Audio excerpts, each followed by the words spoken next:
Hi, welcome to your Silver Circle. I'm Anita. And I'm Mary Lee.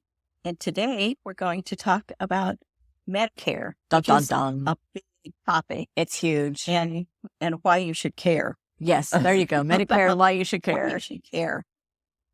It's very complicated, and I Yes. think much more complicated than what I thought Right. that it was going to be. And that's because it's a really complex system. Right. And I, of course, being me, Uh-huh. got the book, Medicare and You. And where'd you get that? So I got that from Medicare. Like you went Like downtown? I went to the website Uh-huh. and Medicare.org, and it had a lot of information that made no sense to me. And then it had, you could get this mailing. So I thought, okay, well, that's a good idea. So the basic thing that I don't know that I understood, maybe if you've had parents that have signed up for Medicare, maybe you've helped with it, perhaps you know these things. But the very basic thing is that there are 4 parts to Medicare. Okay. So there's Medicare Part A, that's hospital coverage. Okay. Then there's Medicare Part B, which is sort of your medical coverage. Your normal physician appointments. It would be your go to the doctor life insurance.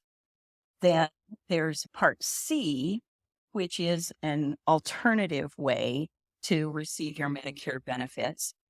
And what I didn't realize was that's really private. That's not government. That's private. So Medicare Part C is often referred to as Medicare Advantage. Okay. And you're going to need to decide if you want Medicare Advantage, if you want to receive your benefits in that way. And there are a lot of things you need to know about There's it. pros and cons. What will happen as soon as you sign up for Medicare is your phone will start to ring. You'll begin getting Emails. Emails, texts, mailings about Medicare Part C. Those are from insurance companies. Makes you wish you had a landline again so you could just turn it off. Right? Because it was It's constant. a lot. It's a constant. lot. Yeah. And then there's Medicare Part D, and that's the drug coverage. And you have a limited time that you have to sign up for that once you sign up for Medicare, or there's a penalty. That was something I didn't realize was that I knew there were rules. I knew that there were timelines, but I didn't realize how concise these timelines were. And none of the timelines are the same. And they give you no leeway. None whatsoever. No. There's no leeway, and there's no definitive source of here's the gotchas. Right. So my recommendation is there's a program called SHIP. Had you heard of SHIP? No. Like SHIP? SHIP, Okay. SHIP. And that's your state health insurance assistance program.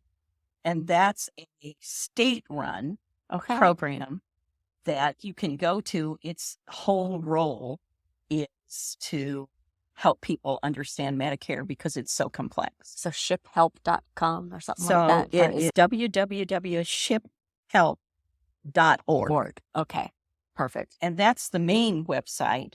And then on that, you can find your state. Okay. And find where those resources are. But the people there can help you to know those deadlines, like when do you want to sign up for Medicare at all? Right. Because you can sign, because that was one of the things when we were getting ready to do this podcast, I kind of looked out there and there's like delayed. And then there's, you file early, but you don't really get it till you're 65. But you have to, there's like all these specific times you have to file. And I'm like, I'm confused just listening to this 5-minute thing. And, you're eligible at 65, but you don't have to sign up at 65. Right. You have the delayed. That's what the delayed thing was. Right. Which sounded somewhat confusing because it's not really something you can just ignore. Exactly. So I think the main thing is I read the book and still didn't understand it. Because it's written in what? Government code? Well, and you know me, I'm Yeah. a plain language advocate. Yeah. It's written in tax code. I mean, Oh, it's even worse. written. You should have a PhD to understand what this is trying to tell you. I had questions. You Mhm. can call and Mhm. ask questions. The people at SHIP can answer a lot of the questions because a lot of us have this questions. So they can answer the questions like, what kind of coverage do I need to have? Can I have extra coverage? Do I need extra coverage? What does Medicare cover? Because those are all the questions I would have. So they can help you with what does Medicare cover? Okay. What do the various pieces, the A, B, C, D, what do the various parts of Medicare cover? Okay. What they can't answer for you is what you need. I think that's the hard part because you don't necessarily know what you need. If Mhm. you're like me and I worked in local government for 30 plus years, we had insurance. If I had questions, I called HR, right? You now have to predict what you might need in the future. So what they can't help you with, what that is, Right. but Right. they can help you with what the questions are Right. and what factors you need And to what's not factor covered? in. What's not covered? Because I think what's not covered is just as important as what is covered. Because I know, like with my dad, with his Parkinson's, we were like, okay, so what does Medicare cover? Is there any way that we can get him in-home care? And Medicare did not cover any of it, which was really surprising. One of the things we looked at was supplemental insurance that would, what they refer to as the Medicare gap, the Medigap insurance, things that aren't covered by A and aren't covered by B. And some of that is if you're going to travel, you need to be very Yes. careful in the choices that you make. Do you mean like domestic and international or just in So it's considered different. domestic? It's See? different. Exactly. So it's different from domestic travel to international travel, and you may actually need additional insurance for international travel, but it's also a separate insurance or a separate rider if you want to be able to cover in-home care. Okay. And so all questions you need to think about for you, for your spouse, Mm-hmm. for your family in terms of what the future holds. One of the things that we looked at was neither one of us have any health concerns right now, and we aren't on any prescription medications, but that drug coverage has to be signed up for on particular schedule, or you have to show that perhaps you have military coverage so that you are covered and then you don't have the penalty. Lots of questions. And there's not really a template for it. What's worked for me is not going to work for you. Right. So you're really starting at square one. Yeah. And you have to look at each of the choices and decide for your particular situation what's Yeah. going to work. Yeah. So I think some of the basics too that you should know, besides the fact that, there's a premium and the premium is different for everyone because it's based upon income and what plan you choose. And That point is a really great point. I'm not sure that everybody understands that, well, yes, you're 65 and you get Medicare, but there's a premium. right. Yeah. I thought it was free until my mom was like, no, I have to pay pay for for that. that. And I'm like, didn't we already pay for that? What was I been doing the last 40 years? But apparently you still have to pay for it. And that's not a standard amount. No, that's what she was saying was that, well, it's based upon this plan that I have. And then it was also based upon what their income was.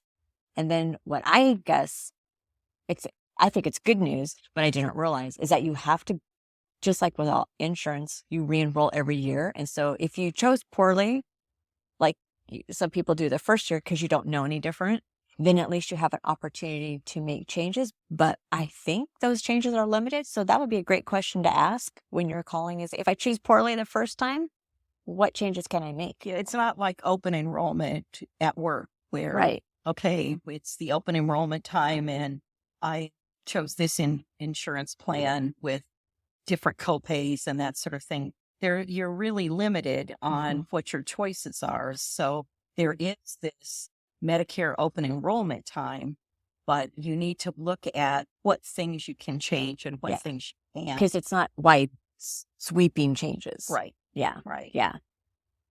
And then the other thing that I guess I am still, because I've not even been retired a year yet, is I needed to contact my doctors and make sure that I've made that change. Most of that you can do online. And depending on what plan you choose, you may be able to have your doctors or you may not. So that's something you want to ask a lot of questions before you make choices. Yeah. So have a list of questions. Maybe is that on that ship place? Do they have like a list of questions you should be asking? There is a list of questions there. There's also a list of questions on Medicare.org. Okay. And so we can put together a list of resources. Oh, great. Yeah. That you can download on our website. And that will help you find where the resources are that can help you through the process. If you don't utilize AARP, they are fantastic about this stuff too. Definitely check out the AARP website. I go there for all kinds of things. I went there just trying to figure out stuff for the military retirement, and because they had some good references. A very good Medicare resource. Yeah, they definitely have a dog in the fight. Because the other thing is that it changes. You know, it's a federal program, but there can be changes. Yeah. So you want to stay on top of those things. Right. So it's not really a one and done. Right. Right. You're going to need to, as you come to retirement, make some big choices. But you're also, this is something that you're going to need to stay educated about and continue to look to resources on those changes. As you were talking, I thought of something else that we had talked about, that Medicare doesn't cover dental and vision. They don't. So it's truly only medical. So if you need vision and dental insurance, that's completely different. That would be separate. And you might want to think about it. Some employers allow you to stay on their dental or their vision. Some don't. There are separate policies that can cover those things. But depending on what your needs are, those are all things that you're going to want to investigate. And staying current with your dental appointments is still an important thing to do. Yes, you do that. It might be something that you're going to want to explore. Right. Okay. Well, we hope that was helpful.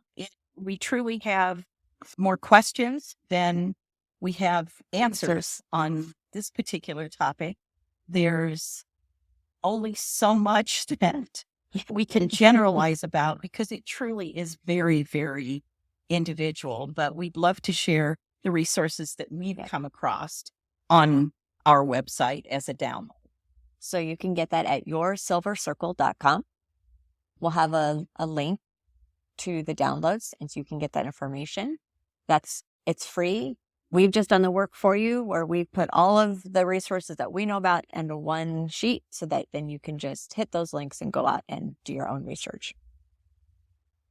And we appreciate you spending time with us. We've enjoyed talking with you. As always, if you have other topics you'd like us to cover, please let us know. We want to cover the things that you're interested in. Absolutely. Don't forget to subscribe to the YouTube channel and then hit the notification button, or as my granddaughter says, smash that button. And then you'll know when we've got a new episode. Of a And new video. also we do have a newsletter. So when you're on our website, you'll be given the opportunity to sign up for our newsletter. Thanks for spending time with us. We hope you had a good time, and we'll see you next time. All right. Okay. Bye. Bye.